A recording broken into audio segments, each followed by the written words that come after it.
ہمیشہ کے لیے وہ حرام ہو جاتی. ایون اگر خالی نکاح ہوا تھا، قربت سے پہلے طلاق دیتی تھی، تو بھی وہ حرام ہی ہو جاتی ہے ہمیشہ کے لیے. ٹھیک ہے. اچھا، اس کے علاوہ یہ تھا کہ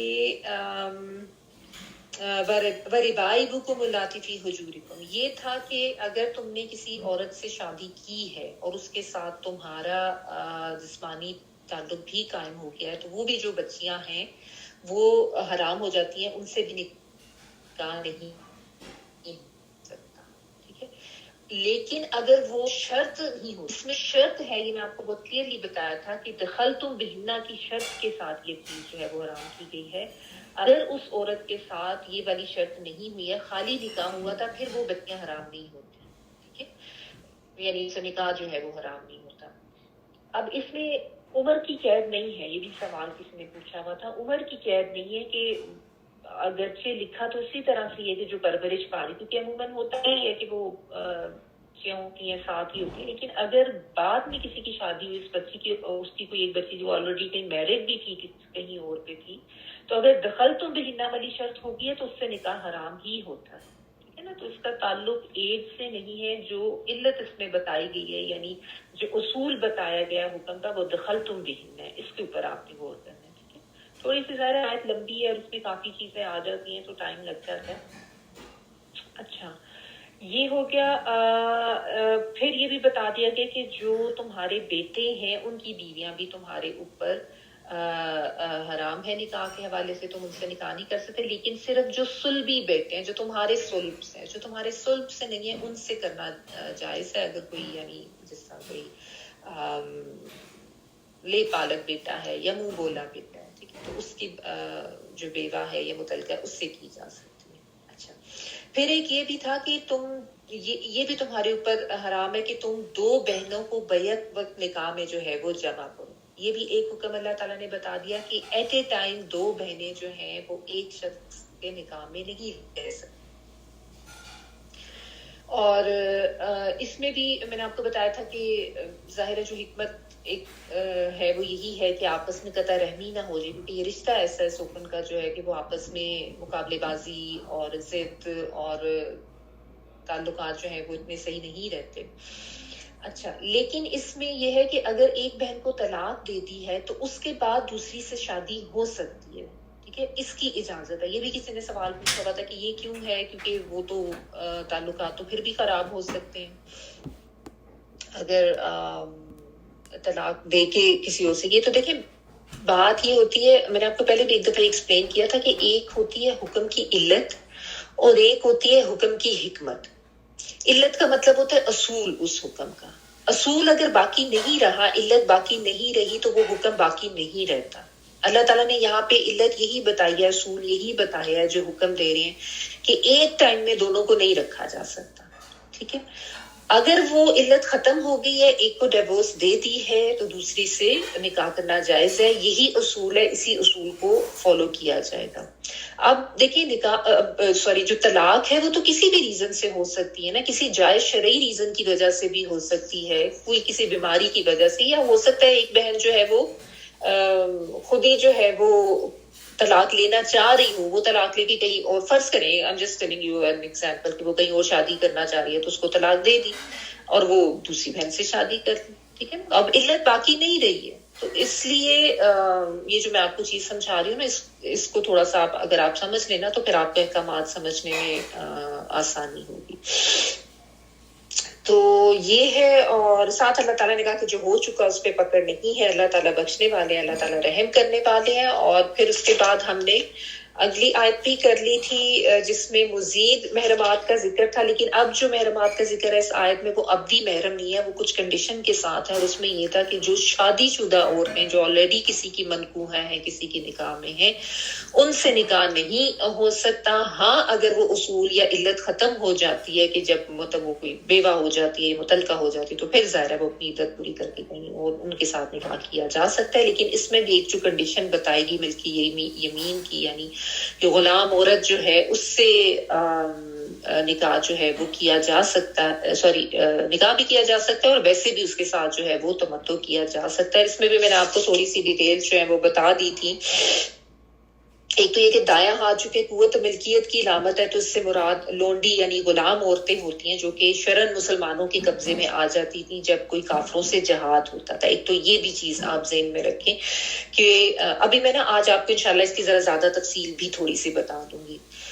اچھا، تو اب ان کے شوہر جو ہیں وہ اگر پیچھے رہ گئے تو جس بھی مسلمان مجاہد کو وہ عورت ملے گی وہ اس کے لیے حلال ہے، لیکن وہ امیر جو ہے، جو بھی یعنی جو خلیفہ وقت جو بھی اس اسلامی حکومت کا ہے، وہ جو ہے اس کو ڈسٹریبیوٹ کرے گا، اور پھر اس کے یعنی آپ کہہ لیں کہ جو اسلامی حکومت ہے اس کے باقاعدہ ایک قانونی عمل کے تحت یہ ہوتا ہے. ٹھیک ہے، تو اس کے لیے اس کے ساتھ تمتع کرنا یا جسمانی تعلق کرنا حلال ہے، اور چاہے اس کا شوہر اپنی ملک میں زندہ بھی ہو اور چاہے ان کا نکاح بھی پہلے ہوا تھا. اب جب وہ اس طریقے سے قید ہو کر آ گئی ہیں اس سارے سینیریو کے بعد تو پھر وہ نکاح ختم ہو جاتا ہے. ٹھیک ہے نا، لیکن بہرحال اس میں یہ دھیان رکھا جاتا ہے کہ کوئی پریگننٹ نہ ہو، اور پھر ایک حیض آنے تک کا انتظار کیا جاتا ہے تاکہ بچے کی صحیح بلدیت جو ہے اس کا پتہ چل سکے. اور اسی طرح لیے اللہ تعالیٰ نے آگے بتا دیا کہ یہ اللہ کا قانون ہے. یعنی اللہ تعالیٰ کی طرف سے یہ طے شدہ بات ہے، اور اس کی پابندی کرنا بھی جو ہے وہ لازمی ہے، اور اس کے اوپر کوئی اعتراض کرنا یا یہ ایسے کیوں ہے ویسے کیوں ہے اس کی کوئی گنجائش باقی نہیں رہ جاتی جب اللہ تعالیٰ کا حکم آ جاتا ہے. اچھا، اور اس کے علاوہ تمہارے اوپر سب اللہ تعالیٰ نے حلال رکھا ہے. باقی جتنی عورتیں ہیں مطلب جن کا اللہ تعالیٰ نے بتایا اور جس کنڈیشن کے تحت بتایا ہے ان کے تحت نہیں ہو سکتا، ان سے نہیں ہو سکتا. وہ کنڈیشن ختم ہو جائے یا جو کہ ابدی محرم ہے ان سے تو ظاہر ہے کسی کنڈیشن پہ بھی نہیں ہو سکتا. ان کے علاوہ اللہ تعالیٰ نے حلال میں بہت وسعت رکھی ہے، تم ان کے ساتھ نکاح کرو، لیکن اپنے مالوں کے ساتھ. یعنی اس میں پھر وہی جو ہے مہر کی ادائیگی اس کی بھی بات آ جاتی ہے کہ اس پہ زور دیا گیا کہ اس کو دھیان میں رکھتے ہوئے اس کو اس نیت کے ساتھ، اور یہ بھی کہ محسنین غیر مصافحین کہ تم نے یہ بھی غور کرنا ہے کہ نکاح کر کیوں رہے ہو، یعنی ریزن کیا ہے کہ تم ان کو قید نکاح میں لانے والے پاک دامنی کے لیے یہ کر رہے ہو. بدکاری نہیں کوئی ہونی چاہیے، کوئی عیش و عشرت مقصود نہیں ہونی چاہیے. شادی کی ہے تو ان کو آباد کرنا مقصود ہو. ٹھیک ہے. اچھا، پھر یہ کہ فمستمتعتم منہن کہ جو تم نے ان کے ساتھ فائدہ اٹھایا تو ان کو ان کے اجر دے دو، اور یہ فریضہ ہے اور کوئی گناہ تم پر نہیں ہے اگر آپس میں باہم تم رضامند ہو جاؤ. اس میں وہ تو ہم پہلے بھی اس کو ڈیٹیل سے کر چکے ہیں، اور اللہ تعالیٰ جو ہے وہ خوب علم رکھنے والے ہیں، خوب حکمت والے ہیں. اللہ تعالیٰ کے احکامات بہت علم و حکمت پر مبنی ہوتے ہیں. ٹھیک ہے. اچھا، اس میں نے آپ کو ایک نکاح متع کے حوالے سے بھی بتا دیا تھا. یہ اس لیے میں نے بتایا کیونکہ کچھ لوگ جو ہے نا نکاح متع جو میم تے آئین و لٹکنے والی ہے، جو وقتی نکاح اس وقت عرب میں رائج تھا، کچھ پیسوں کے عوض کچھ دنوں کے لیے کر لیتے تھے وقتی طور پہ، تو اس کو نبی صلی اللہ علیہ وسلم نے بعد میں بالکل منع کر دیا تھا. تو لیکن کچھ جو ہمارا ایک سیکٹ ہے مسلمانوں کا وہ اس کو جائز قرار دیتا ہے، لیکن یہ اور وہ اسی آیت سے اس کا استدلال کرتے ہیں فمستمتعتم پر. اس سے مراد نکاح متع نہیں ہے، یہ جنرل جو میاں بیوی ایک دوسرے کے ساتھ رہتے ہیں اور ہر طرح کا ہی فائدہ اٹھاتے ہیں، صرف جسمانی نہیں، ویسے بھی ایک آپ کا جذباتی تعلق بھی ہوتا ہے، ویسے بھی ایک دوسرے کے ساتھ رہنے سے جو فائدے ہوتے ہیں. تو یہ اس سے تو اس چیز کو بھی آپ سمجھ لیں، ورنہ جو مقبول نکاح کی شرائط ہیں وہ آپ کو پتہ ہونی چاہیے. ایجاب و قبول ہونا ضروری ہے دونوں کی طرف سے، ولی پھر جو لڑکی ہے اس کی طرف سے ولی کا موجود ہونا چاہیے، پھر حق مہر ہونا چاہیے، پھر گواہ ہونے چاہیے، نکاح کا اعلان ہونا چاہیے. ٹھیک ہے. اچھا، تو یہ زمانہ جہلیت میں تھا نکاح متع، لیکن اس کے بعد جو ہے اس کو حرام کر دیا گیا تھا. اور یہ بھی ذہن میں رکھیں کہ نکاح متع اور شرعی جو غلام عورتیں یا لونڈیاں ان سے تمتع کرنا، اس میں فرق ہے. جو شرعی لونڈیاں ہیں ان سے تمتع کرنا یہ حلال قرار دیا گیا ہے، نکاح متع جو ہے اس کو حرام قرار دیا گیا. غیر اسلام ایک احکامات جو تھے بتدریج دیے جاتے تھے نا. ٹھیک ہے. اچھا اچھا، یہی تک ہم نے کیا تھا. اب اگلی آیت کرتے ہیں. اچھا، اب یہ اگلی بھی جو آیت ہے نا اس میں بھی بہت سی تفصیلات ہیں. یہ میں پہلے آیت کر لوں پھر میں آپ کو انشاءاللہ یہ جو لونڈی غلام کا جو کانسیپٹ ہے اس کے حوالے سے بھی تھوڑا سا بات کر لیں گے. آپ نے اس آیت کو بھی غور سے سننا ہے کیونکہ اس میں بھی بہت سی چیزیں ہیں، تو آپ غور سے سنیں تاکہ وہ آپ کے جو پوائنٹس ہیں وہ رہ نہ جائیں. آیت پڑھی. وَمَن لَمْ يَسْتَطِعْ مِنْكُمْ طَوْلًا أَن يَنكِحَ الْمُحْصَنَاتِ الْمُؤْمِنَاتِ فَمِمَّا مَلَكَتْ أَيْمَانُكُمْ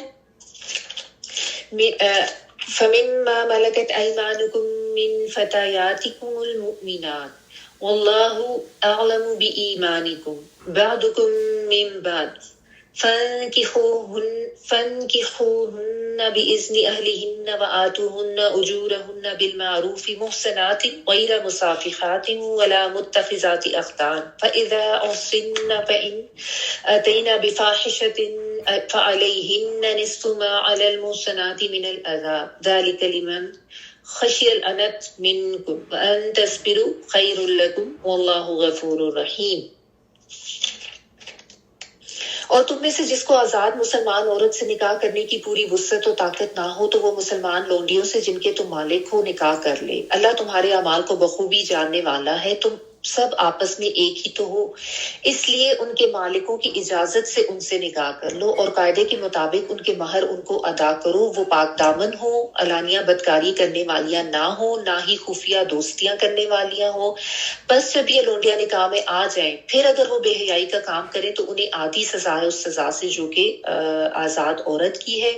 لونڈیوں سے نکاح کا یہ حکم تم میں سے ان لوگوں کے لیے ہے جنہیں گناہ اور تکلیف کا اندیشہ ہو، اور تمہارا صبر کرنا ہی بہت بہتر ہے. اللہ تعالیٰ بہت بخشنے والا اور بہت رحم کرنے والا ہے.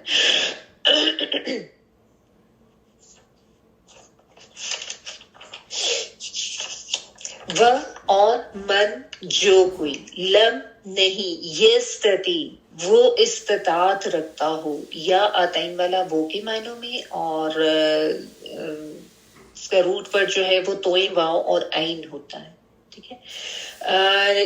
سینتا ویسے طلب کرنے کے لیے آتا ہے، باب میں جانے کی وجہ سے یہ بن جاتا ہے. تو بہرحال جو کوئی نہیں استطاعت رکھتا منکم تم میں سے، تولن جو ہے جیسا اردو میں ہم طول کہتے ہیں نا لمبائی کے لیے، یہ وہی ورڈ ہے. بیسیکلی یہاں پہ اس کا مطلب جو ہے وہ فراخی ہونا، وسعت ہونا، کشادگی ہونا، ٹھیک ہے، اس معنوں میں ہے. منکم تم میں سے، تولن فراخی کی یا وسعت کی، ان کے ین کی خا میں روٹ نون کا افہا ہے، یا جو ہے شروع میں وہ کے معنوں میں، کہ وہ نکاح کرے کس سے، المحصنات آزاد عورتوں سے. ٹھیک ہے. میں نے آپ کو حاصاد نون یا محسنات کا الفاظ جو ہے، محسنات کا لفظ مختلف معنوں میں آئے، میں نے آپ کو کل بتا دیا تھا کہ اس کے 4 معنی. ایک تو شادی شدہ عورتیں جن کو نکاح کی وجہ سے پروٹیکشن ہوتی ہے، حصن سے ہے نا، حصن قلعہ کو کہتے ہیں، تو قلعہ بند ہونا، محفوظ ہونا، تحفظ کے ساتھ ہونا. تو ایک اس کا مطلب شادی شدہ عورتیں ہیں، ایک یہ آزاد خاندانی عورتوں سے کے معنوں میں بھی آتا ہے یہی ورڈ، سیم ورڈ، کیونکہ ان کو خاندان کی پروٹیکشن حاصل ہوتی ہے، وہ بھی قلعہ بند ہوتی ہے. کیونکہ جو غلام عورتیں ہوتی تھیں ان کو یہ پروٹیکشن نہیں ہوتی تھی نا. اچھا، پھر تیسرا یہ پاک دامن عورتوں کے معنوں میں بھی آیا ہے. ٹھیک ہے، کیونکہ وہ معاشرے کی نگاہوں سے اپنے آپ کو انہوں نے بچا کے رکھا ہوتا ہے. پھر یہ مسلمان عورتیں اس معنوں میں بھی آیا ہے کہ ان کو اسلام کا تحفظ ہوتا ہے. ٹھیک ہے، اسلام بھی تو عورت کو تحفظ دیتا ہے نا. تو یہاں پہ آزاد خاندانی عورتیں جو ہے وہ مراد ہیں. ٹھیک ہے. المؤمناتی مومن عورتوں میں سے، فمن تو اس میں سے، فمن ما تو اس میں سے، جو ما جو ہے وہ جو کے معنوں میں، من سے کے معنوں میں، ملکت مالک ہوں، ایمانکم تمہارے دائنی ہاتھ، تمہارے رائٹ ہینڈز، یا میم نون سے ہے، کم تم سب کے لیے آ رہا ہے. تو دایاں یا سیدھا ہاتھ جو ہے وہ ملکیت یا قوت کی علامت ہوتا ہے. تو جب یہ آتا ہے نا تو اس کا مطلب غلام ہوتا ہے، یعنی کیونکہ ظاہر ہے انسان کی طاقت اور قوت میں ہوتے ہیں نا، انڈر کنٹرول ہوتے ہیں. من سے، فتیاتکم، فتیاتکم جو ہے یہ فتاتن کی جمع ہے، فتا الف اور گول تا کے اوپر تنوین والی پیش جو ہے. فتاتن جو ہے وہ غلام عورت کے لیے، یعنی لونڈی جس کو کہتے ہیں نا، اس کے لیے آتا ہے. فتن جو ہے وہ ایک غلام آدمی کے لیے آتا ہے، اور اس کی مونث فتاتن، اور فتاتن کی جمع پھر فتیات. المؤمنات مومن عورتیں. واللہ اور اللہ تعالیٰ، اعلم زیادہ جانتا ہے، اسم تفضیل، بی ایمانکم تمہارے ایمان کو. اب یہاں پہ ایمان کا ورڈ آیا ہے, اس کا روٹ ورڈ حمزہ میم نون ہے. اس سے پہلے جو آیا تھا فَمِمَّا مَلَكَتْ وہ أَيْمَانُكُمْ تھا, اس میں الف کے اوپر زبر تھی. اگر آپ غور کریں حمزہ کے اوپر زبر اور یہاں پہ جو ہے حمزہ کے نیچے زیر آ رہی ہے. تو اس چیز کو آپ نے دھیان رکھنا ہے کہ پہلے والا جو تھا وہ ایمان تھا, جس کا مطلب رائٹ یا سیدھا ہوتا ہے, یا میم نون اس کا روٹ ورڈ ہے. یہ جو ہے یہ سمپل ایمان جو ہوتا ہے نا, حمزہ میم نون یا الف میم نون, یہ اس کے لیے آتا ہے.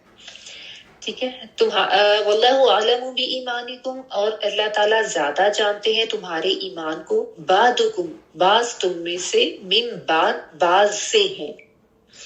فانکحوا پس نکاح کرو, ہنہ ان عورتوں سے, باذن, یہ جو ہنہ ہے نا یہ یہاں پہ غلام عورتیں جو لونڈیاں ہیں ان کے لیے یہ آیا.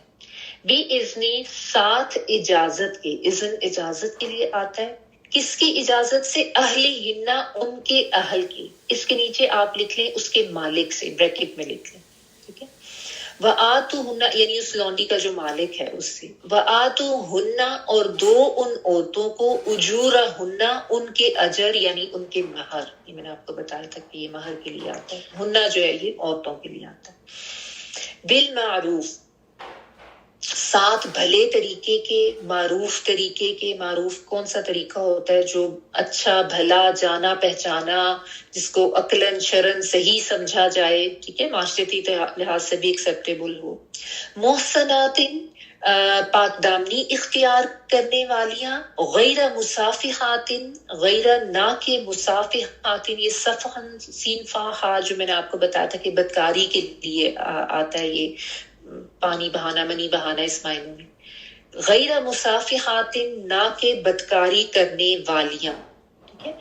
ولا اور نہ متخذات اخدان بنانے والیاں چھپے دوست. متخذات اخذ سے ہے, کوئی چیز اخذ کرنا, کچھ بنانا, اور یہ مونس کے لیے آ رہا ہے. جو فل تے جو آپ کو نظر آ رہی ہے نا, جب بھی مونس کا پلورل آتا ہے نا تو اس کے لیے یہ آتا ہے. مومنتن سے مومناتن, طیباتن سے طیباتن, مسلماتن سے مسلمات. تو پوری فل تے جب آتی ہے نا تو یہ اس کے لیے آتی ہے, پلورل کے لیے. متخذات بنانے والیاں. کیا بنانے والیاں؟ اخدان, یہ خدن کی جمع ہے جو کہ دوست کے لیے آتا ہے, آشنا کے لیے. ٹھیک ہے. تو اور اخدان بلکہ جو ہے نا یعنی جو چھپا دوست, آپ اس معنی میں اس کو کہیں گی خدن کی جمع. ٹھیک ہے, یعنی چھپا دوست نہ ہو. فَإِذَا پھر جب احسننا, احسنہ پھر وہی ورڈ ہے ہا سواد نون سے, لیکن اس میں ایک نون تو ہا سواد نون روٹ کا ہے, دوسرا جو نون ہے وہ عورت کا نون نسواں جو ہوتا ہے. نون پہ تشدید آپ کو نظر آ رہی ہے. ٹھیک ہے. قید نکاح میں لائی جانے والیاں. ٹھیک ہے, یہاں پہ یہ اس سے قید نکاح ہی اس سے مراد ہے. پھر جب قید نکاح میں لائی جانے والیاں. فَإِن پھر اگر اتینا وہ آئے, وہی حمزہ تائیہ والا ورڈ ہے, نون جو ہے نون نسواں ہے. بفاحشۃ فحاشی کو. فعلیہن تو اوپر ان عورتوں کی, الا ہوتا ہے نا اوپر, فا تو کے معنوں میں الا اوپر, ہنہ ہنہ عورتوں کے لیے آتا ہے, تو اوپر ان کے. نصف نصف ہے, آدھا ہے, ماں جو الا اوپر, المحسناتی محسنات یعنی جو آزاد عورتیں ہیں ان کے اوپر جو ہے اس کی نسبت ان کی سزا آدھی ہوگی. من العذابی عذاب میں سے, عذاب سے مراد سزا ہے. ذالکہ یہ لیمن واسطے اس کے جو, یا اس شخص کے لیے جو خشیہ جو ڈرے, خشیت الہی ہوتا ہے نا ڈر کے لیے, خوف کے لیے. العنت انت جو ہے یہ اس کا روٹ ورڈ یہی ہے عین نون اور تا, ایسی تکلیف جس میں کوئی ہلاکت کا اندیشہ ہو, یعنی آپ کہہ لیں کہ انتہائی تکلیف کے لیے یہ آتا ہے. وہ چیز جو انسان پر بہت زیادہ بوجھل ہو جائے, بہت زیادہ مشکل ہو جائے کہ ہلاکت کا اندیشہ ہو. منکم تم میں سے, تو آپ اس کو گناہ بھی لکھ سکتے ہیں, شدید ہلاکت تکلیف ایسے بھی لکھ سکتے ہیں. ٹھیک ہے. بیسیکلی یہاں سے مراد جو یعنی اس کا جو مراد جو ہے وہ گناہ ہی بنتا ہے, یعنی گناہ میں پڑنے کا جس کو ڈر ہوتا ہے. وَأَنْ اور اگر تصبروا تم صبر کرو, تا تم کے لیے, صاد بارہ جو ہے روٹ ورڈ ہے, خیر بہتر ہے, لکم لیے تمہارے, واللہ اور اللہ تعالی, غفور بہت بہت بخشنے والے ہیں. غافارا سے فعولن کے وزن پہ غفرا جو ہے وہ ڈھانپنے کے لیے آتا ہے. اور رحیم فعیل کے وزن پہ دونوں مبالغے کے سیغے ہیں، یعنی دونوں میں بہت کا مفہوم آتا ہے. رحیم بار بار رحم کرنے والا. اچھا جی، اب یہ جو آیت ہے نا، اس میں غلام عورتیں جو ہیں ان کے ساتھ نکاح کی بات ہے.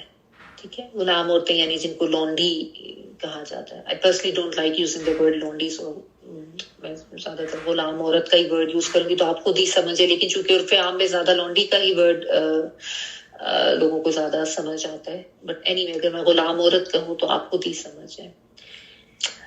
اچھا، تو اس میں ان غلام عورتوں کے ساتھ نکاح کی بات جو ہے اس کو ایکسپلین کیا گیا ہے کہ ان کے ساتھ بھی نکاح کیا جا سکتا ہے اگر کوئی شخص جو ہے وہ اتنی طاقت یا اتنی وسعت نہیں رکھتا کہ وہ کسی آزاد مومن عورت سے شادی کرے، تو اس کا حل یہاں پہ اللہ تعالیٰ نے بتایا. ٹھیک ہے، اور طاقت یا وسعت سے کیا مراد ہے کہ وہ اس کا مہر نہیں دے سکتا، وہ اس کا نان نفقہ ادا نہیں کر سکتا، یا اس طریقے سے اس کا خرچہ نہیں اٹھا سکتا. کیونکہ دیکھیں نا، جو ایک کوئی آزاد عورت ہوتی ہے، ظاہر ہے اس کا ایک علیحدہ سٹیٹس ہوتا ہے، اس کی ضروریات بھی اس طرح سے ہوتی ہے. جس کا جتنا سٹیٹس ہے اسی لحاظ سے اس کی ضروریات اور اسی لحاظ سے پھر اس کی ذمہ داری بھی اٹھائی جاتی ہے نا، اور اس لحاظ سے اس کے لیے اس کی ذمہ داری اٹھانے کے لیے مال بھی زیادہ چاہیے ہوگا. تو اگر کسی کے پاس کوئی یہ سمجھ رہا ہے کہ وہ یہ سب کرنے کی طاقت نہیں رکھتا، ٹھیک ہے، تو بجائے، لیکن وہ اپنے اوپر کنٹرول بھی نہیں کر پاتا، اس کو یہ ہے کہ میں بدکاری میں پڑ جاؤں گا، یعنی میں نہیں وہ کر سکتا، تو پھر اس کا کیا طریقہ بتایا گیا کہ اس کا طریقہ یہ کہ بجائے اس کے کہ غلط کام کی طرف، زنا کی طرف جاؤ، تو تم کسی غلام عورت سے جو ہے وہ نکاح کر سکتے ہو. ٹھیک ہے، لیکن اس میں یاد یہ رہنا چاہیے کہ ہر ممکن کوشش تو یہی ہونی چاہیے کہ آزاد عورت سے ہی نکاح کیا جائے. لیکن ایکسیپشن یہاں پہ بتائی جا رہی ہے. اس میں آپ یہ ذہن میں رکھیں کہ اس زمانے میں جو ہے، چونکہ غلام مرد اور عورت بہت زیادہ ہوتے تھے، تو اس لیے یہ اللہ تعالیٰ نے حکم دے دیا کہ اس کا جو لونڈی ہے اس کا مہر بھی کم ہو سکتا ہے، اس کا نان نفقہ بھی ویسے بھی ظاہر ہے جو ایک اس طریقے سے رہے گی، غلامی میں رہی، اس کی ڈیمانڈز یا وہ چیزیں بھی کم ہو سکتی ہیں. تو اس کا یعنی خرچہ آپ کہہ لیں، اس چیز کو استطاعت جو ہے وہ کہا گیا. یہ جو تولن والی بات تھی نا، ٹھیک ہے، تو آزاد کی نسبت ایک غلام عورت کا یہ ساری چیزیں جو ہیں وہ چونکہ کم ہوں گی، تو وہ تمہارے لیے اگر آسان ہے تو، لیکن وہ بھی مومنہ ہو، مطلب ظاہر ایمان والی ہو، تو یہ کیا جا سکتا ہے.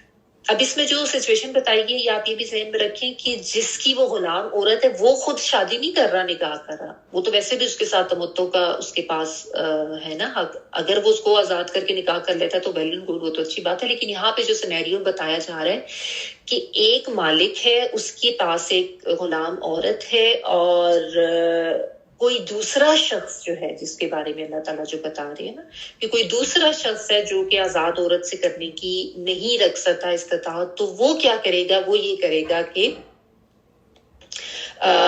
اس مالک سے جا کے اجازت لے گا کہ میں تمہاری اس غلام عورت سے شادی کرنا چاہ رہا ہوں. اگر وہ مالک اجازت دے دے تو وہ پھر اس غلام عورت سے شادی کر سکتا ہے. ٹھیک ہے نا؟ اچھا، لیکن ساتھ اس میں اللہ تعالیٰ نے یہ بھی بتا دیا کہ اب اس طریقے سے اگر نکاح کر لیا ہے نا کسی غلام عورت سے، تو پھر اس کو قابل نفرت بھی نہ سمجھو. یہ بھی اللہ تعالیٰ نے اسی لیے بتایا کہ عربوں میں ظاہر ہے غلام جو مرد اور عورت ہوتے تھے ان کا سٹیٹس نہیں کچھ ہوتا تھا، تو ان کو برا ہی سمجھا جاتا تھا، اور ان کے ساتھ کوئی اس طرح کا تعلق وغیرہ، کوئی نکاح وغیرہ کرنا یہ اتنے آسانی سے ایکسیپٹیبل تو نہیں تھا. اسی لیے اللہ تعالیٰ نے کہہ دیا بعضکم من بعض، بعض تم میں سے بعض میں سے ہی ہو، یعنی سب ایک دوسرے کی اولاد ہو، سب آدم کی اولاد ہو. یہ پہلے بھی اس طرح کی بات آئی تھی کہ ہو تو سب آدم کی اولاد، ایک دوسرے کی اولاد میں سے ہی ہو. تو کہنے کا مطلب یہ کہ یہ جو غلام مرد اور عورتیں یہ بھی انسان ہی ہوتے ہیں، تو ان کے ساتھ نکاح کرنے کو تم ایسا کو معیوب اور برا نہ سمجھو.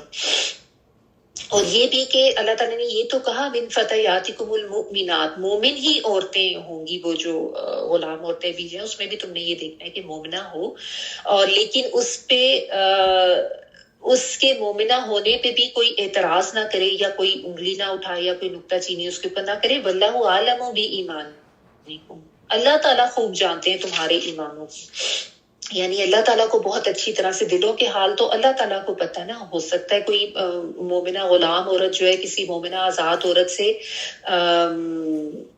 اس میں ایمان میں بہت زیادہ آگے ہو، وہ بہت زیادہ نیک ہو، وہ بہت زیادہ اللہ کا تقوی رکھنے والی ہو، تو ایسا بھی ہو سکتا ہے. تو اس لیے کسی کی اس چیز کے اوپر کوئی خود سے اعتراض نہ کرے کہ نہیں یہ تو چونکہ غلام عورت ہے تو یہ تو پارا ہو ہی نہیں سکتی، یہ تو ایمان والی ہو ہی نہیں سکتی. یہ کیونکہ یہ چیز ایک آ سکتی تھی نا ذہن میں، ایک نفسیات جو ہے انسان کی، اللہ تعالیٰ نے اس کو مد نظر رکھتے ہوئے یہ بات یہاں پہ ساتھ ہی کہہ کے سمجھا دی. کہ اب اس میں بھی وہی بات ہے کہ آپ اس چیز کو اگر دھیان میں رکھیں نا کہ اس وقت جو ماحول تھا، جو معاشرہ تھا اور جو تھنکنگز تھی لوگوں کی، اس میں یہ بات پڑھ کے کہ اچھا ان سے بھی نکاح کیا جا سکتا ہے، تو پہلے یہ ذہن میں آنی تھی کہ نہیں ان کا کیا ایمان ہوگا، یہ کیسے نیک ہو سکتی ہیں، یہ کیوں کہہ دیا کہ من فتیاتکم المؤمنات، وہ تو مومنہ نہیں ہو سکتی.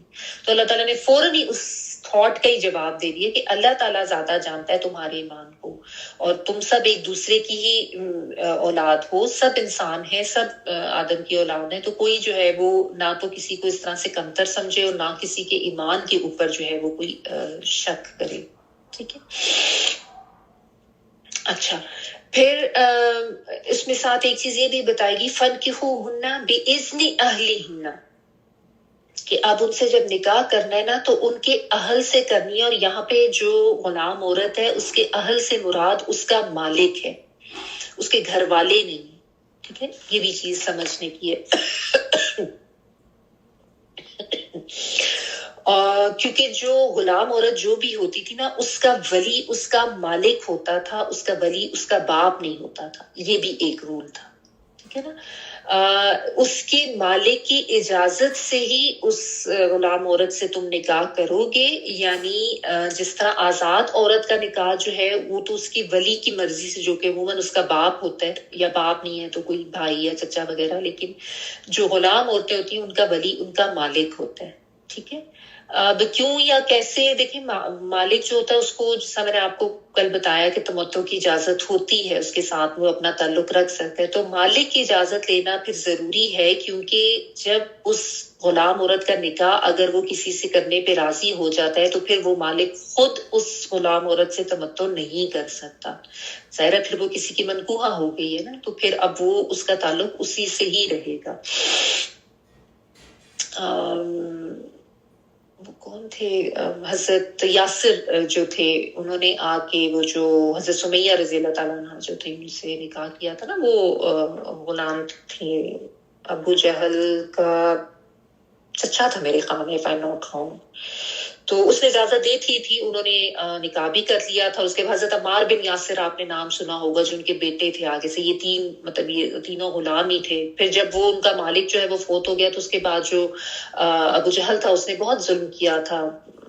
پڑھا ہوگا آپ نے ان کو، پھر جس طریقے سے ان کو بہت زیادہ ظلم کیے تھے کہ یہ کیوں اسلام لے آئے، اور ان کو بہت طریقے سے ٹارچر کیا جاتا تھا.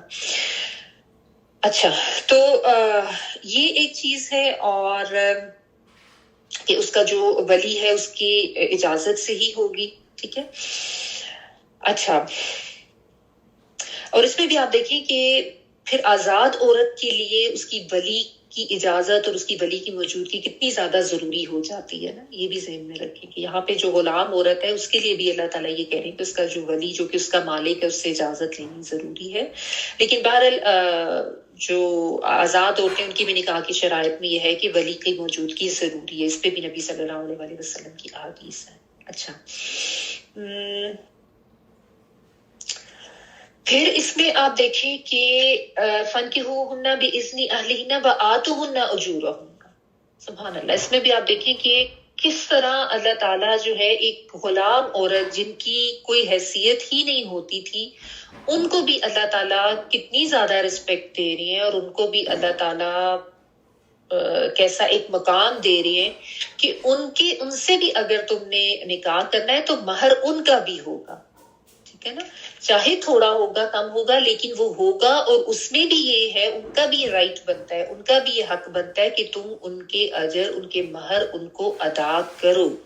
یعنی آپ دیکھ لیں کہ اس میں کہ اسلام میں مہر کی ادائیگی کتنی ضروری قرار دی گئی ہے نا, کہ غلام عورتوں کے لیے بھی لازمی قرار دیا گیا کہ ان کو ادا کرو ان کے جو مہر ہے. ٹھیک ہے, یعنی اللہ تعالیٰ نے اس طریقے سے یہ جو غلام تھے ان کے حقوق کو بھی محفوظ کیا, جو غلام عورتیں تھیں. ٹھیک ہے. اچھا, اس میں ہو سکتا بھی آپ کے ذہن میں بہت سے سوالات چل رہے ہوں, میں انشاءاللہ کوشش کروں گی کہ اینڈ پہ اس کو تھوڑا سا مزید ڈسکس کر لوں. تو آپ نے ایک چیز دیکھیں دھیان میں آپ کی رہنی چاہیے کہ یہ سارا کچھ جو یہاں پہ بیان ہو رہا ہے نا, اس وقت کے معاشرے میں جو پریویلنگ سچویشن تھی, جو کچھ ہو رہا تھا, اس کے مطابق بہترین احسن ترین حل یا احسن ترین احکامات جو ہے وہ اللہ تعالیٰ کی طرف سے دیے جا رہے ہیں. یہ نہیں کہا جا رہا کہ یہ کرو تم جا کے, ٹھیک ہے نا. یعنی جب اس طرح کی سچویشن تھی تو اس سچویشن کے اکارڈنگلی احکامات دیے جانے تھے نا.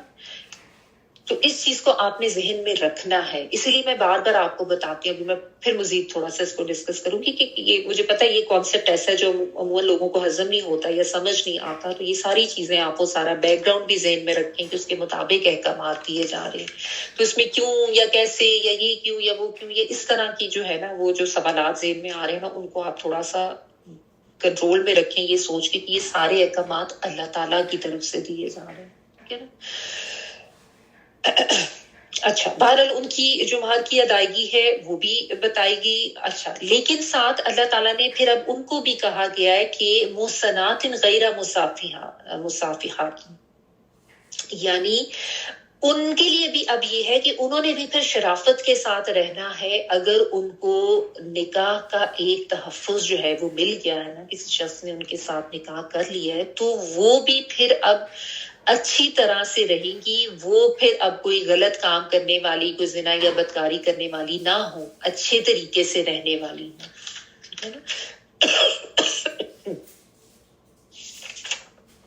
جس طرح پچھلی آیت میں اللہ تعالیٰ نے کہا تھا نا محسنین غیر مصافحین, یعنی تم نے جب نکاح کرنا ہے تو تمہاری بھی سوچ یہ ہونی چاہیے کہ تم اپنی پاک دامنی کے لیے کر رہے ہو, اور صحیح طریقے سے تم نے ان کو بسانے کے لیے یہ کام کرنا ہے, ان کے ساتھ زندگی گزارنے کے لیے. محض اپنی شہوت پوری کرنا تمہیں یا محض عیش و عشرت کرنا جو ہے وہ تمہیں مقصود نہ ہو. اسی طرح یہاں پہ جو غلام عورتیں جن سے نکاح کی بات ہو رہی ہے, ان کو بھی یہ کہا جا رہا ہے کہ انہوں نے بھی پھر وہ بھی ایسی ہوں کہ پھر وہ پاک دامنی اختیار کریں.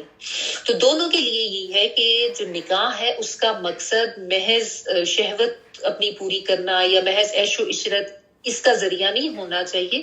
نکاح جب ہو رہا ہے تو مرد کے یہ لازم ہے کہ وہ ایک تحفظ دے عورت کو, اس کی عزت کا. ٹھیک ہے, اپنی بھی پاک دامنی اس کی اس میں ہوتی ہے کہ اس کو بھی محفوظ ہو جاتی ہے, اور جو نکاح میں آنے والی عورتیں ہیں ان کے لیے بھی ایسا ہے کہ وہ بھی اس جو قلعہ بند ہو رہی ہے یا جو تحفظ ان کو مل رہا ہے اس کا وہ پاس کرے. ان کو بھی سمجھایا جا رہا ہے کہ وہ بھی اب نیک بن کے پاک دامن بن کر رہیں, اور مرد بھی. یعنی تو نکاح کے بعد مرد اور عورت دونوں کے اوپر یہ ذمہ داری آ جاتی ہے. مردوں نے تحفظ دینا ہوتا ہے اور عورتوں نے اس تحفظ کا خیال کرنا ہوتا ہے.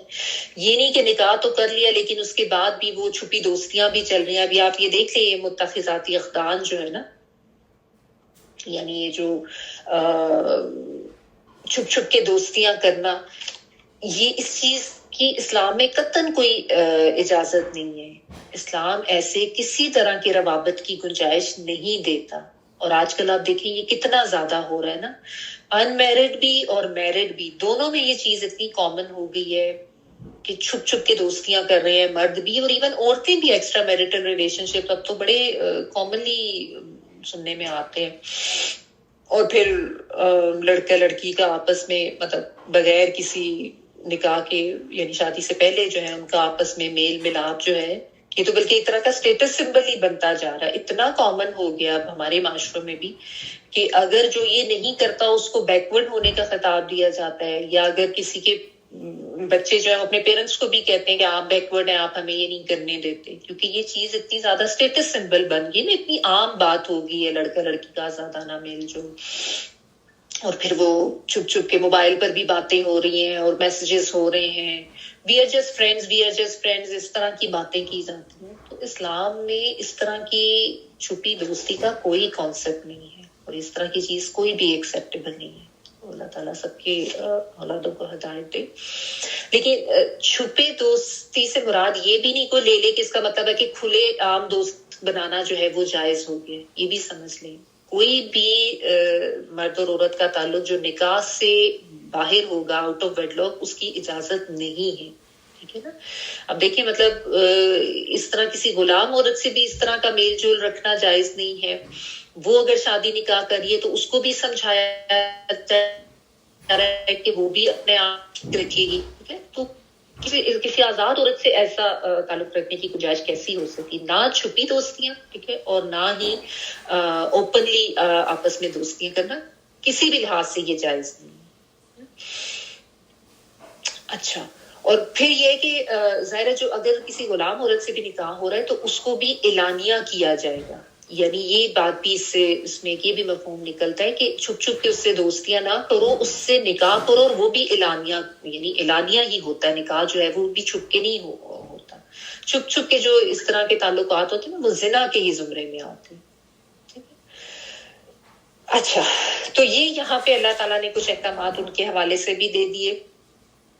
پھر یہ بتایا فَإِذَا أُحْصِنَّ فَإِنْ أَتَيْنَ بِفَاحِشَةٍ فَعَلَيْهِنَّ نِصْفُ مَا عَلَى الْمُحْصَنَاتِ مِنَ الْعَذَابِ، کہ اب اگر احسنہ یعنی نکاح کے قلعے میں وہ محفوظ کر دی گئی، وہی جو غلام عورت ہے اس کے بارے میں، کہ اس کو ایک تحفظ مل گیا نکاح کا. اس میں آپ دیکھیں بار بار یہ احسنہ، یہ جو محسنات یعنی قلعہ بندی کا لفظ جو ہے نا، یہ بار بار یوز کیا جا رہا ہے تاکہ یہ باور کرایا جا سکے کہ نکاح جو ہے وہ ایک طرح کا تحفظ ہوتا ہے، عزت کا، تکریم کا، اور تحفظ ہونا چاہیے عورت کے لیے. ٹھیک ہے نا. تو یہ اس لیے بھی آپ دیکھیں کتنا خوبصورت لفظ یہ اللہ تعالیٰ نے یوز کیا، تاکہ یعنی اس لفظ کے اندر بھی جو ایک ٹیکسٹ ہے، جو مفہوم ہے نا، اس کو بھی سمجھنے کی ضرورت. اب وہ اس نکاح کے قلعے میں محفوظ کر دی گئی ہیں، اور اس کے بعد اگر وہ بدکاری کرتی ہیں تو اللہ تعالیٰ نے پھر یہ بتا دیا کہ ان کو بھی پھر سزا ملے گی، لیکن ان کی سزا جو ہے وہ آزاد جو عورتیں ہیں ان سے آدھی ہوگی، نصف ہوگی. ٹھیک ہے نا. اب اس میں پھر وہ بحث آ جاتی ہے رجم والی اور کوڑوں والی. جو لوگ احادیث کے انکاری ہیں وہ کہتے ہیں کہ دیکھیں جی یہاں پہ یہ جو آیت ہے اس میں نصف سزا بتائی گئی ہے، تو رجم کا تو نصف ہو نہیں سکتا. تو اس کا مطلب ہے وہ جو رجم والی جو بات جو میں نے آپ کو بتایا نا، اگر سورہ نور میں آپ پڑھیں گے جا کے، اس کا مطلب ہے وہ غلط ہے اور اس کی کوئی اسٹینڈنگ نہیں ہے، اس لیے اس طرح کی بات کرتے ہیں. رجم کو تو نصف کیا نہیں جا سکتا، کوڑوں کو کیا جا سکتا. یہ بالکل ٹھیک ہے، کوڑوں کی ہی یہاں پہ بات ہو رہی ہے کہ وہ نصف ہوگا. لیکن اگر آپ اس کے اوپر پہلے تو یہ غور کریں کہ یہ جو حکم آیا ہے یہ تو سورۃ نور سے پہلے کا آیا ہے. ابھی سورۃ نور کے وہ احکامات آئے ہی نہیں ہیں کوڑوں والے اور رجم والے. ٹھیک ہے نا. تو یہ تو جو ابتدائی حکم تھا کہ ان کے ساتھ سختی کرو، ان کو صرف یہ ہے کہ وہ اگر اس غلط کام کی طرف جاتی ہے تو اس چیز کو مد نظر رکھا جانا چاہیے کہ جس ماحول میں اس کی براٹ اپ ہوئی ہے، جو چیزیں اس نے سیکھی ہیں وہ اس سے بہت زیادہ مختلف ہیں جس ماحول میں ایک آزاد عورت کی پرورش ہوئی ہوتی ہے. یعنی ایک آزاد عورت جو ہے ظاہر ہے اس کے خاندان کا تحفظ ہوتا ہے، اس کی ایک تربیت اس طریقے سے ہوتی ہے، اس کو وہی چیزیں سکھائی جاتی ہیں. عربوں میں بھی جو ہے نا جو آزاد عورتیں ہوتی تھی وہ اس طرف نہیں آتی تھی، یہ زیادہ یہی لوگ عورتیں ہوتی تھی جو اس قسم کے کاموں میں یعنی یہ سیکس ورکرز آپ کہہ لیں تو زیادہ یہی ہوتے تھے یا اس طرح کے. تو بہرحال میں آپ کو بتا ہی رہی تھی کہ جو اس وقت کا حکم تھا اس کے مطابق ان کے ساتھ تم نے کم سختی کرنی ہے، ہاف سختی کرنی ہے، اتنی نہیں کرنی جتنی کہ ایک آزاد عورت کی ہے. دیکھیے اسلام میں جب احکامات دیے جاتے ہیں نا تو بہت حکمت کے تحت تو بہت سی چیزوں کو مد نظر رکھتے ہوئے اللہ تعالیٰ ظاہر ہے اسی لیے اب آتا ہے نا علیم الحکیم کہ اللہ تعالیٰ کو خوب علم ہے، اللہ تعالیٰ خوب حکمت والے ہیں. تو اللہ تعالیٰ ظاہر ہے جب کوئی احکامات دیتے ہیں تو بہت سی چیزوں کو مد نظر رکھتے ہوئے دیتے ہیں نا. تو یہ جو ہے اس لحاظ سے ہے. اور دوسرا یہ کہ اگر یہ سوال ہو کہ ابھی اگر کبھی ایسی کوئی سچویشن ہوتی ہے تو کوئی غلام عورت ہوتی ہے یہ وہ، تو اس میں یہ پھر علماء یہ کہتے ہیں کہ جو غلام عورت ہیں ان کی سزا اگر لی جائے تو وہ پھر رجم کی ہوتی ہی نہیں ہے، ان کے لیے کوڑوں کی ہی ہے، اور اس کو بھی ہاف کیا گیا، یعنی 100 کی بجائے 50 کوڑے. ٹھیک ہے، اس چیز کو آپ بس ذہن میں رکھیں. اچھا، تو فَإِنْ أَتَيْنَا بِفَاحِشَةٍ فَعَلَيْهِنَّ نِصْفُ مَا عَلَى الْمُحْصَنَاتِ مِنَ الْعَذَابِ، کہ یہ جو ہے آزاد عورتوں سے جو ہے ان کا جو بھی سزا یا ان کی جو حد ہوگی وہ اس سے کم ہوگی. اس میں علماء یہ بھی کہتے ہیں کہ محصنات کا ورڈ یہاں پہ جو ہے آزاد غیر شادی شدہ عورت کے لیے آیا ہے، کیونکہ آیت کے شروع میں بھی جب یہ آیا ہے ورڈ المحصنات تو اس سے بھی آزاد وہ ہوتے ہیں مراد ہیں جو غیر شادی شدہ ہے، کیونکہ ان کے لیے کہا جائے نا این کے حل محصنات کے، تو شادی شدہ سے تو نکاح ہو نہیں سکتا، ظاہر ہے غیر شادی شدہ سے ہی ہوگا. تو اس لحاظ سے بھی وہ کہتے ہیں اس میں وہ ہاف کوڑوں والی بات ہی آ جاتی ہے. اللہ تعالیٰ عالم. اچھا، پھر اس میں اللہ تعالیٰ نے یہ بتایا اس کے آگے ذالک لمن خشی العنت منکم، یعنی یہ اس کے لیے اللہ تعالیٰ یہ ساری چیزیں بتا رہے ہیں. یعنی یہ ذالکہ سے مراد ذالکہ سے اشارہ ہوتا ہے، ذالکہ سے مراد یہاں پہ یہ اجازت ہے کہ آزاد عورت کو چھوڑ کر جو غلام عورت سے نکاح کی جو اجازت اللہ تعالیٰ دے رہے ہیں اس کے لیے ہے کہ یہ اس کے لیے اللہ تعالیٰ اجازت دے رہی ہے کہ جو آزاد عورت سے نکاح کرنے کی وسعت نہیں رکھتا تھا، اس طاقت نہیں رکھتا تھا، لیکن اس کو ساتھ یہ بھی ڈر تھا کہ اگر وہ نہیں کرتا نکاح تو وہ بدکاری کر بیٹھے گا، یعنی وہ اپنے اوپر کنٹرول نہیں کر سکتا. تو اس کے لیے اللہ تعالیٰ نے یہ ایک کنڈیشن تو بہرحال بتا دی جو کہ اس معاشرے کے لحاظ سے کی بھی جا سکتی تھی. ٹھیک ہے نا. تو جو لمن خشی العنت منکم اس کے لیے اللہ تعالیٰ نے یہ بتا تو دی ہے، لیکن آگے جو احسن چیز ہے، جو بہتر چیز ہے، اس کے بارے میں اللہ تعالیٰ نے بتا دیا وَأَن تَصْبِرُوا خَيْرٌ لَكُمْ، کہ اگر تم صبر کر لو تو وہ تمہارے لیے زیادہ بہتر ہی ہے. یعنی جو پرائیورٹی ہے وہ آزاد عورت سے ہی نکاح کی ہے. اگر نہیں وہ مل رہی تو پہلا کام تمہارا یہ ہونا چاہیے کہ تم صبر کرو، وہ تمہارے لیے زیادہ بہتر ہے.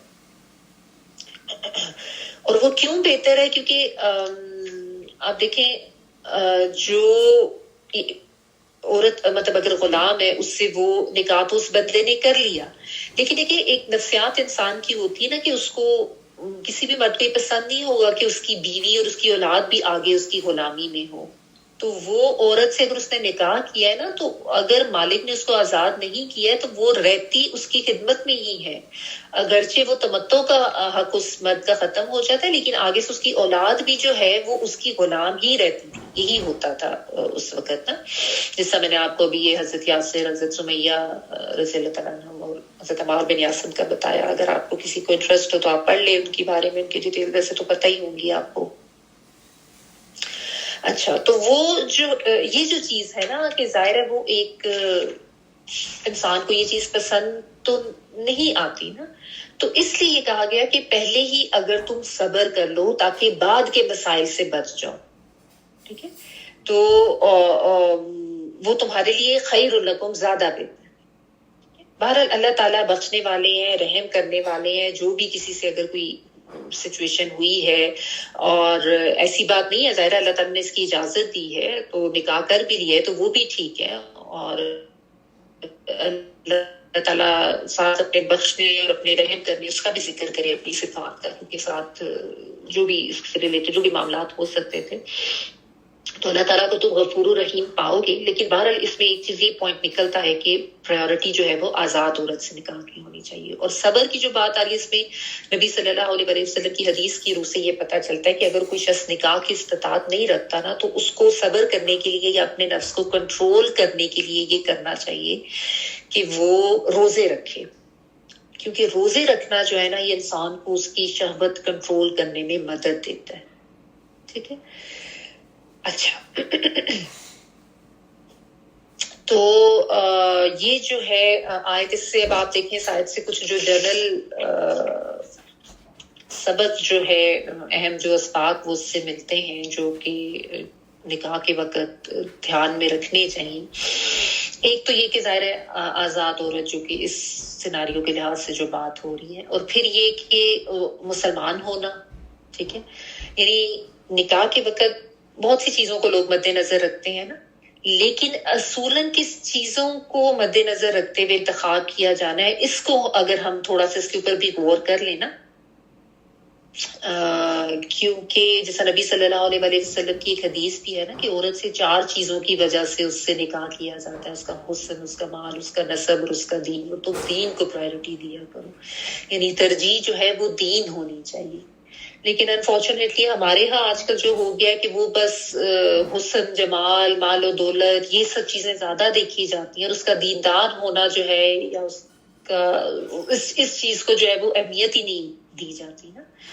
تو یہ جو ہے نا کہ اس کا دینداری، اس کا تقوی والا ہونا، اور اس کی اچھی تربیت، اس کے اچھے اخلاقیات، ان خوبیوں کو زیادہ جو ہے وہ مد نظر رکھا جانا چاہیے نکاح کے لیے. تو یہ ایک ایسا فیصلہ ہوتا ہے جس کو بہت زیادہ سوچ سمجھ کر کیا جانا چاہیے، کیونکہ ظاہر ہے آپس کے بھی تعلقات ہمیشہ اگر آپ نے ظاہر ہے رکھنے ایک دوسرے سے، اس میں بھی یہ ساری چیزیں بہت میٹر کرتی ہیں. اور پھر آئندہ نسل کا انحصار جو ہے وہ بھی ظاہر ہے اسی نکاح پر ہوتا ہے نا. اگر اچھی نسل، اچھی اولاد ہے جس کی آپ اپنی مرضی سے اچھے طریقے سے تربیت کر سکیں، تو وہ اولاد تو پھر انسان کے لیے صدقہ جاریہ بنتی ہے نا.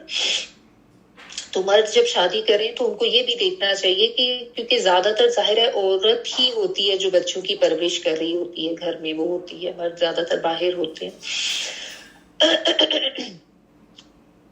تو مومنہ عورت ہو، پاک دامن ہو، اور اچھے اخلاقیات، اچھی تربیت والی دیندار عورت ہو، ان چیزوں کو مد نظر رکھا جانا جو ہے یہ ضروری ہوتا ہے، ٹھیک ہے نا. اور یہ بھی کہ ظاہرہ نکاح جو ہے وہ ایک تحفظ دیتا ہے، اور تحفظ دیا جانا چاہیے، یعنی یہ ایک ریزن ہے، اس چیز کو مد نظر رکھا جانا چاہیے. تو جو ایک ذمہ داری ہے خاندان بنانے کی، اس کو سمجھنا چاہیے. دونوں جو فریق ہیں نا ان کو یہ سمجھنا چاہیے کہ جب ان کا آپس میں نکاح ہو رہا ہے تو ایک خاندان بنانے کی ذمہ داری ان کے اوپر ڈالی گئی ہے، جس میں مرد کے اوپر اس کی اپنی ذمہ داریاں آتی ہیں، عورت کے اوپر اس کی اپنی ذمہ داریاں آتی ہیں.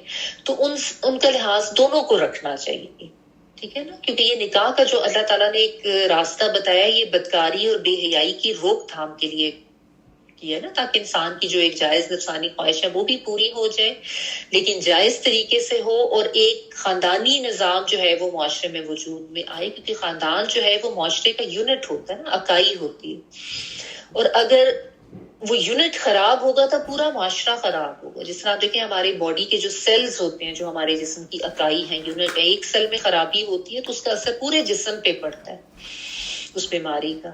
تو پورے معاشرے کے صحت مند تندرست ہونے کے لیے یہ ضروری ہے کہ جو اس معاشرے کی اکائی یعنی خاندان جو ہے، اس کا یونٹ جو ہے خاندان، وہ صحت مند ہو، وہ اس کی بنیاد بھی جائز طریقے سے، صحیح طریقے سے رکھی گئی ہو، اور اس میں دونوں فریقین جو وہ اپنی اپنی ذمہ داریوں، اپنے فرائض اور حقوق دونوں کو صحیح طریقے سے ادائیگی ان کی کریں، اور جو اللہ تعالیٰ نے جو طریقہ بتایا اور جو بار بار ہدایات دی ہیں ان کو سمجھیں اور اس کے اوپر عمل کریں، ٹھیک ہے نا. پھر اس سے ایک چیز یہ بھی پتہ چلتی ہے اس آیت سے کہ کسی کے اوپر کوئی اعتراض یا نکتہ چینی نہیں کرنی، کیونکہ اللہ تعالیٰ جو ہے وہ لوگوں کی حالت سے زیادہ علم رکھنے والے ہیں. اللہ تعالیٰ دلوں کے حال بھی جانتے ہیں، نیتوں کو بھی جانتے ہیں، دلوں میں کیا خیالات چل رہے ہیں وہ زیادہ بخوبی اللہ تعالیٰ کو علم ہے. ہمیں ظاہر پر ہی معاملہ کرنا ہے. اگر کوئی ہدایت پر آ گیا ہے تو اس کے اوپر بھی بات نہ کریں. واللہ عالم بایمانکم والی جو بات ہے نا، کہ اس سے ہمیں یہ سبق ملتا ہے. کیونکہ عموماً یہ بھی بہت ہوتا ہے نا کہ لوگ فوراً اعتراض کرنا شروع کر دیتے کہ اس کا کیا ایمان ہوگا، یہ کہاں سے، اس نے کیا توبہ کرنی ہے، یہ تو ایسا تھا، یہ تو ویسا تھا. تو یہ بھی نہیں کرنی، ٹھیک ہے. اور سب اللہ تعالیٰ نے ہی سب کو پیدا کیا ہے، سب آدم کی اولاد ہیں. تو کسی کا مالدار ہونا یا زیادہ سٹیٹس والا ہونا یا کسی کا کم سٹیٹس والا ہونا، یہ تو اللہ تعالیٰ کی تقسیم ہے نا، اس کے اوپر اعتراض نہیں کرنا چاہیے. اور ہاں، نکاح کے معاملے میں یہ جو ہے تلقین کی گئی ہے کہ اپنے کف میں ہی کرنا چاہیے، یعنی اپنے ہم پلہ لوگوں میں کرنا ہے، لیکن ظاہر ہے اجازت تو ہے، اگر نہیں بھی ہے یا کسی کی کوئی ایسی حیثیت نہیں ہے تو اپنے سے تم نے بھی کر لیا تو اس میں کوئی ایسی برائی نہیں، ٹھیک ہے۔ اچھا، تو یہ اس کے کچھ جس سے ہمیں سبق ملتے ہیں وہ ہیں، اور اب ہم ایسا کرتے ہیں جس طرح میں آپ کو کہہ رہی تھی نا کہ میں تھوڑا سا یہ جو لونڈی غلام والا کانسیپٹ ہے ذرا میں آپ کو ایکسپلین کر دوں گی، کیونکہ مجھے پتا ہے جو لوگ فرسٹ ٹائم پڑھے ہوتے ہیں نا تو ان کے ذہن میں بہت سے سوالات چل رہے ہوتے ہیں۔ اچھا دیکھیں، عربوں میں جو ہے نا، یہ جو انسانوں کا غلام بنایا جانا بلکہ انسانوں کی باقاعدہ خرید و فروخت ہوتی تھی، اور یہ اس زمانہ جاہلیت میں، اس دور جاہلیت میں ایک بہت عام رواج تھا، ٹھیک ہے، اس کو آپ اچھی طرح سے سمجھ لیں۔ اور یہ بالکل جس طرح جیسے بھی بقرعید سے پہلے ہوتا نا کہ باقاعدہ منڈیاں لگتی ہیں اور اس میں جانور جو ہیں، گائے بکرے وغیرہ وہ بیچے جا رہے ہوتے ہیں، تو اسی طرح سے باقاعدہ منڈیاں لگتی تھی جس میں انسانوں کی خرید و فروخت ہوتی تھی، انسان بھی اسی طرح سے بکا کرتے تھے، ٹھیک ہے نا۔ تو یہ اس زمانے میں ایک کامن تھا، اور اب یہ لوگ کہاں سے آتے تھے؟ اگر یہ سوال ذہن میں آ رہا تو دیکھیں، کچھ تو نسل در نسل ہی چل رہے ہوتے تھے نا، کہ وہ ایک غلام ہوا، پھر اس کے آگے سے اولاد بھی غلام ہوئی اس خاندان کی، پھر وہ خاندانی طور پہ نسل در نسل یہ چلتا رہتا تھا۔ کچھ جو ہے وہ جنگوں کے باعث حاصل کر لیتے تھے، دوست اس طرح سے کہ بہت زیادہ عام تھا، قبائلی سسٹم تھا، اور ہر وقت یہ ہوتا تھا کہ اپنی طاقت دکھانے کے لیے ایک قبیلہ جو ہے وہ دوسرے کے اوپر اٹیک کرتا تھا، اور جہاں کوئی اس کی زمین اور مال و دولت لوٹتے تھے تو اس میں پھر جو انسان ملتے تھے نا ان کو بھی پھر وہ ان پہ اپنا قبضہ بنا کے کر کے تو ان کو غلام بنا لیتے تھے، قافلوں کو بھی لوٹتے تھے، آپ نے پڑھی ہوگی ہسٹری عرب کی، تو لوگوں کو اٹھا لیتے اور ان کو غلام بنا لیتے، ٹھیک ہے نا۔ اور بعض دفعہ یہ ہوتا تھا کہ لوگ غربت کی وجہ سے بھی اولاد کو بیچ دیتے تھے، تو یہ ایک طریقہ تھا انسانوں کی خرید و فروخت کا نا۔ لیکن یہ صرف عرب میں نہیں تھا، اس کو بھی سمجھ گئی کہ یہ بڑے ہزارہ سال سے انسانوں میں یہ کانسیپٹ تو تھا، لیکن یہ مصر میں بھی، مصری قوموں میں، افریقی قوموں میں، رومیوں میں، ان سب میں بھی یہ چیزیں رہی ہیں، ٹھیک ہے نا۔ ایک کافی پرانی ایک مووی ہے دا روٹس کے نام سے، جس میں نارتھ امریکہ میں جو یہ کالے لوگوں کے اوپر جو ظلم ہوتا تھا اور ان کو جو غلام بنایا جاتا تھا، شاید آپ نے دیکھی ہو، ناول بھی ہے، اس میں کافی اس طرح کی بتائی نہیں ہے۔ تو یہ صرف عرب میں نہیں تھا، یہ انسانوں کی خرید و فروخت یا ان کو غلام بنایا جانا، یہ کافی قوموں میں اس طرح کا یہ استحصال انسانوں کا، ان پہ ظلم ستم یہ ہوتا تھا۔ تو اس لیے یہ مت سمجھے کہ یہ کوئی اسلام نے آ کے شروع کیا ہے، کیونکہ جب لوگ سوال کرتے ہیں یا اعتراض کرتے ہیں تو یہ کہتے ہیں اسلام نے یہ کانسیپٹ کیوں ہے، اسلام نے آ کے یہ کیوں کیا، ایسی بات نہیں ہے، یہ پہلے سے تھا عرب میں، جیسے دیگر قوموں میں بھی تھا۔ اسلام نے آ کر تو ان غلام مرد اور عورتوں کو بہت زیادہ تحفظ دیا، ان کو بہت زیادہ حقوق دلوائے، ان کا معاشرے میں ایک مقام بتایا، لوگوں کو یہ بتایا کہ یہ بھی انسان ہے، کیونکہ ان کو تو انسان سمجھا ہی نہیں جاتا تھا، ٹھیک ہے نا۔ اور یہ بلکہ یہ گوروں میں بھی یہ کانسیپٹ، یہ تو 19ویں صدی میں بھی، ایون 1950-60 تک یہ ہوتا رہے کہ یہ لوگ خود آگے بیٹھتے تھے، گورے اور کالوں کو پیچھے بٹھاتے تھے۔ اب آ کے یہ ظاہر آہستہ آہستہ لوگوں کو اویئرنیس آئی، اور پھر یہ جو انسانی حقوق کی تنظیمیں اور پھر حقوق کے اوپر آواز اٹھائی، تو اب وہ چیز آ کے ختم ہوئی ہے، لیکن یہ ان لوگوں میں بھی یہ کانسیپٹ بہت زیادہ تھا۔ تو ایک تو یہ چیز۔ اچھا، دوسرا یہ کہ اسلام میں جو یہ کانسیپٹ ہے نا، یہ لونڈیوں کا یا غلام عورتوں کا، یہ صرف تب ہی ہے جب کہ اسلام کے نام پر جنگ ہوئی ہو، اللہ کے دین کی سربلندی کے لیے، یعنی جہاد فی سبیل اللہ کیا ہو، ایسی کوئی کسی کو پکڑ کے غلام نہیں بنایا جا سکتا، اس کی تو قطعاً کوئی اجازت اسلام میں نہیں ہے، اس پہ تو پابندی لگا دی گئی۔ ہاں، اگر کوئی ایسی سچویشن ہوتی ہے کہ ایک، جیسا کہ اس وقت بھی یہی تھا اور ابھی بھی، کہ اگر کوئی مطلب اب تو ظاہر اس طرح کی سچویشن فی الحال تو مفقود ہی ہے، لیکن اگر ہوتی ہے کیونکہ اسلامی حکومت ہے اور ان کی کفار سے اللہ کے دین کی سربلندی کے لیے جنگ ہوتی ہے اللہ کی راہ میں فی سبیل اللہ، اور ان کے جو قیدی پکڑے جاتے ہیں، تو ان کے اوپر جو ہے وہ یہ والی چیزیں آتی ہیں. لیکن یہ ظاہر ہے اس حکومت کی ہی ذمہ داری ہوگی کہ وہ چاہے تو قیدیوں کا آپس میں تبادلہ کر لیں یا کوئی اور شرائط کوئی علاقہ اپنا چھڑوا سکتے ہیں, ٹھیک ہے نا, یا ان کو آزاد کر دے, فدیہ لے کر بھی آزاد کیا جاتا ہے. تو یہ ساری چیزیں جو ہے یہ تو جو اسٹیٹ ہے اس پہ پتہ ہے ان کے 70 جو لوگ ہیں وہ قید ہوئے تھے, اور اس دور کے عرب میں جو رواج تھا اس کے لحاظ سے تو وہ سب غلام ہی تھے, لیکن ان کے ساتھ بہت اچھا سلوک رکھا گیا, بلکہ اسلام میں تو بہت زیادہ تلقین کی گئی ہے کہ ان سے اچھا سلوک کرنا ہے اور ان کا خیال رکھنا ہے.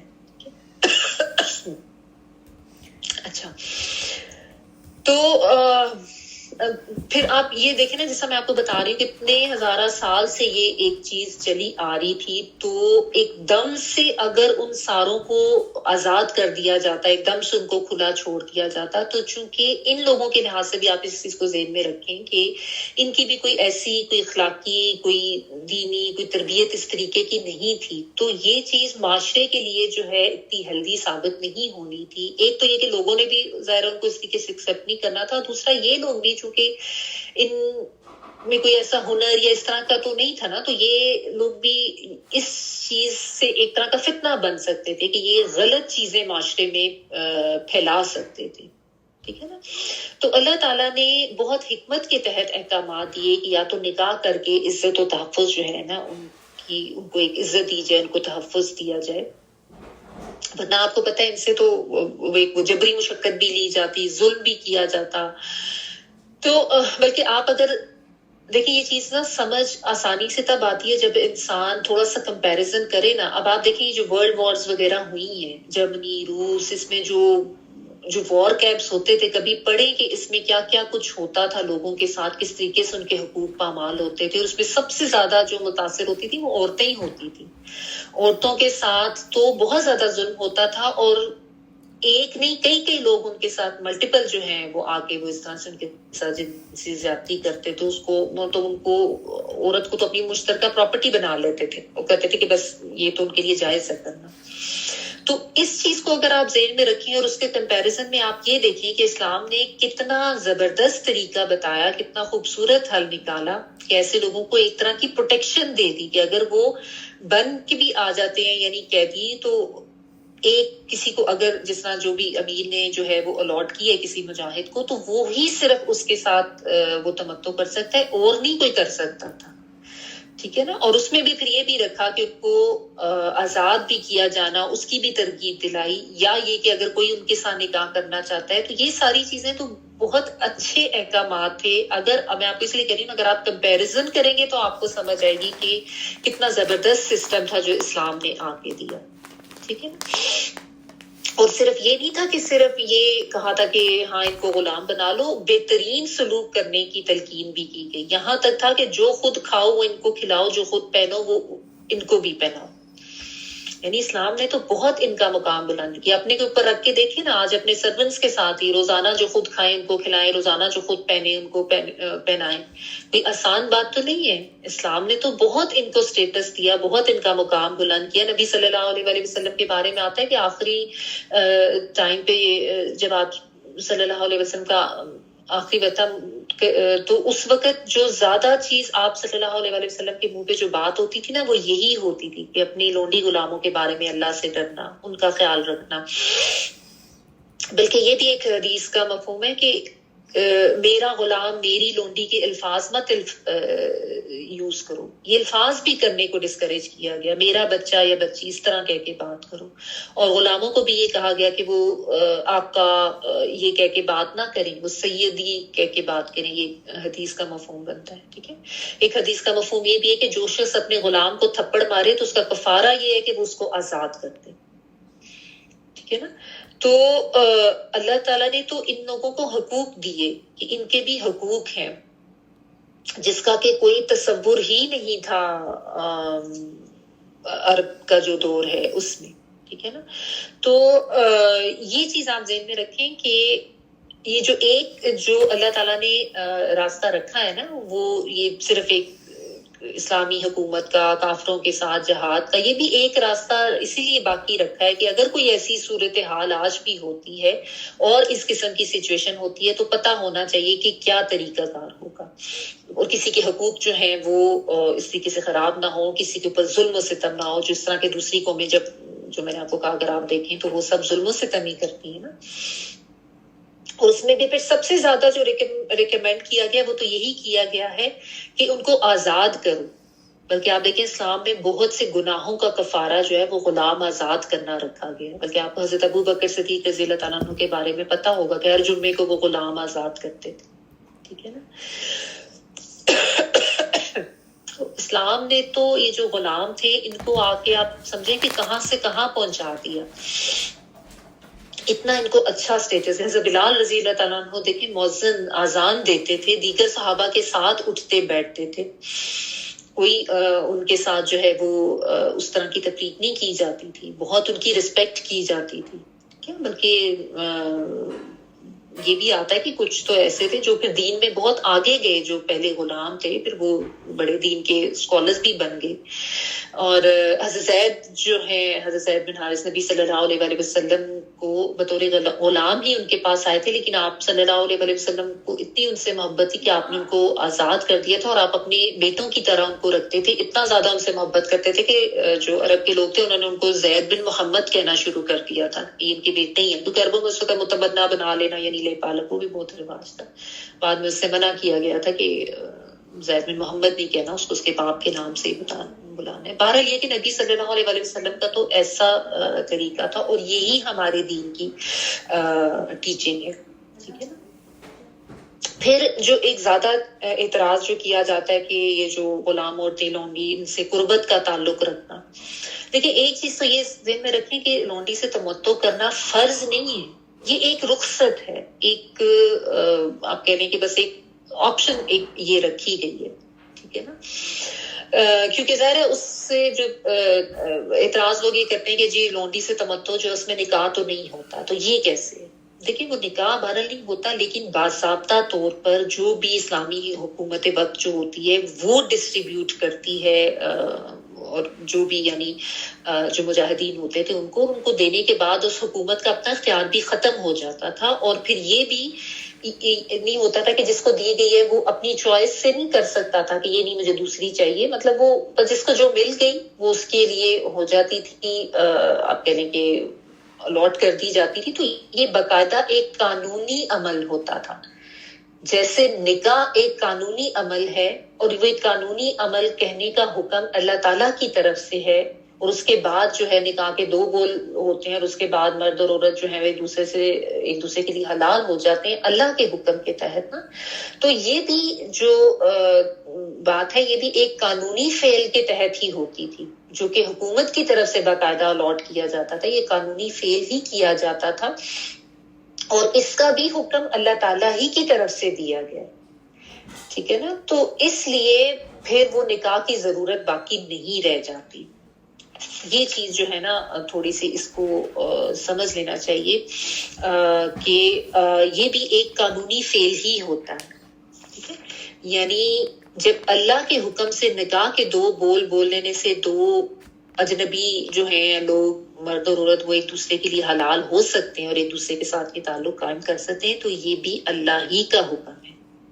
ٹھیک ہے. اس کے آگے کسی سوچ کی کسی حجت کی کوئی گنجائش باقی نہیں رہتی، کیونکہ اللہ تعالیٰ کے احکامات اس کے علم پر اور اس کی حکمت پر مبنی ہوتے ہیں. ٹھیک ہے. پھر اس میں جو کچھ اصول میں نے آپ کو بتایا کہ جو غلام عورت ہوتی تھی اس میں وہ مالک ہی جنسی تعلق رکھ سکتا ہے، کوئی اور نہیں رکھ سکتا. اور اگر آپ پھر اس کو کمپیریزن کر کے دیکھیں دوسری قومیں جو کچھ کرتی ہیں، جب اس طریقے سے کہیں پہ کوئی جنگ ہوتی ہے اور کوئی اگر قیدی پکڑی جاتی ہوتے ہیں تو ان کے ساتھ کتنا ظلم و ستم ہوتا ہے، تو اس لحاظ سے یہ کتنا بہترین حل تھا. اور پھر یہ بھی کہ اگر اپنی غلام عورت کسی کے نکاح میں دے دی ہے تو پھر وہ یہ تعلق بھی نہیں رکھ سکتا جس کی اجازت دی گئی تھی، وہ تعلق بھی اس کا ختم ہو جاتا ہے، حق اس کا ختم ہو جاتا ہے. ٹھیک ہے. سوری. اور اس میں پھر یہ بھی ہے کہ اگر اس تمتع سے اگر کوئی اولاد پیدا ہو جاتی ہے تو اس کو حقوق بھی حاصل ہوتے ہیں اور پھر اگر وہ مالک مر جائے تو اولاد اگر ہوگی اس عورت سے تو وہ عورت خود بخود آزاد بھی ہو جاتی ہے، ٹھیک ہے، اور ایسی عورت کو ام البلد کہتے ہیں۔ تو بہرحال یہ جو تمتع کی جو اجازت دی گئی نا اسلام میں، یہ ایک بہت بہترین حل نکالا گیا تھا اس وقت جو کچھ ہو رہا تھا معاشرے میں اور جو کچھ سچویشن تھی اس کے تحت، کیونکہ ایک دم سے احکامات نہیں دیے جا سکتے تھے، ٹھیک ہے، تو بہت حکمت کے تحت۔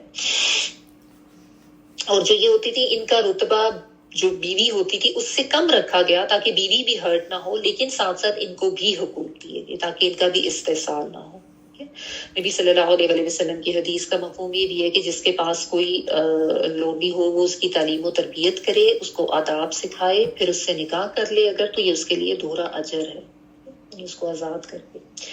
تو بہرحال ونس اگین یہی چیز دوبارہ سے سمجھ لیں کہ یہ اللہ کا حکم ہے، اللہ کے حکم کے آگے کسی سوچ یا حجت کی گنجائش نہیں رہتی۔ تو اگر اس قسم کے سوالات ذہن میں آ رہے ہیں نا تو ان کو آپ خود ہی اپنے آپ کو سمجھائیں، ٹھیک ہے۔ اللہ تعالیٰ کے احکامات جو ہیں وہ اللہ کے علم اور اللہ کی حکمت پر مبنی ہوتے ہیں۔ تو یہ تھا کانسیپٹ دین میں لونڈی غلاموں کا اور ان کے جو حقوق ہیں اور ان کے لیے جو احکامات دیے گئے ہیں۔ یہاں پہ رکوع کمپلیٹ ہو گیا، ابھی ہم یہیں پہ رکھتے ہیں، انشاءاللہ نیکسٹ رکوع اللہ کے حکم سے ہم نیکسٹ ویک میں سٹارٹ کریں گے۔ جی تلاوت اگر پلیز پلے کر دیں۔ وَمَن لَّمْ يَسْتَطِعْ مِنكُمْ طَوْلًا أَن يَنكِحَ الْمُحْصَنَاتِ الْمُؤْمِنَاتِ فَمِمَّا مَلَكَتْ أَيْمَانُكُم مِّن فَتَيَاتِكُمُ الْمُؤْمِنَاتِ وَاللَّهُ أَعْلَمُ بِإِيمَانِكُم بَعْضُكُم مِّن بَعْضٍ فَانكِحُوهُنَّ بِإِذْنِ أَهْلِهِنَّ وَآتُوهُنَّ أُجُورَهُنَّ بِالْمَعْرُوفِ محصنات